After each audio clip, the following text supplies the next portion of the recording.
呢件 T 恤我都自留咗，因為咧着上身好舒服啦，衫腳係好鬆身啦，同埋咧個手袖位咧都鬆鬆地嘅。咁佢就好簡單咁樣，淨係一邊手袖做咗撞色，粉紅色白色間條撞呢個黑白色間條嘅衫身。咁個領咧就係黑色實色嚟嘅。咁係一個好簡約嘅設計啦，但係簡單得嚟咧就有個少少嘅 highlight 咁樣。咁我就自己好中意呢啲簡單款式啦。咁最緊要又舒服，同埋價錢係超級抵着。咁所以呢件咧建議大家可以買2件或者以上啦。佢仲有另外其他顏色嘅。呢條褲咧同頭先同之前咧我話針織束腳褲嗰條咧係個款咧係有啲似嘅。個長度咧，呢條我而家着緊嗰條咧仲短少少嘅。我而家着緊嗰條咧係燈芯絨啦。咁之前介紹必買嘅其中一條就係運動褲款啦，衛衣布料啦。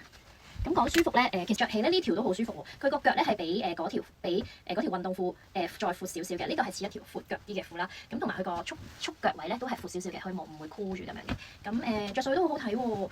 呢個米白色咧米白色都好好襯啦。可能有啲人會好驚着米白色嘅褲咧，但係其實我哋呢幾季都入咗好多米白色嘅褲咧，其實都好好襯咯。大家不妨可以試下入手一條翻去着下咧，可能你都會中意。個大插袋啦，同埋全橡筋腰啦，係另一個色係黑色。黑色睇一個布料。黑色個束腳位係咁樣嘅，都係一個闊嘅束腳位嚟嘅。兩隻色。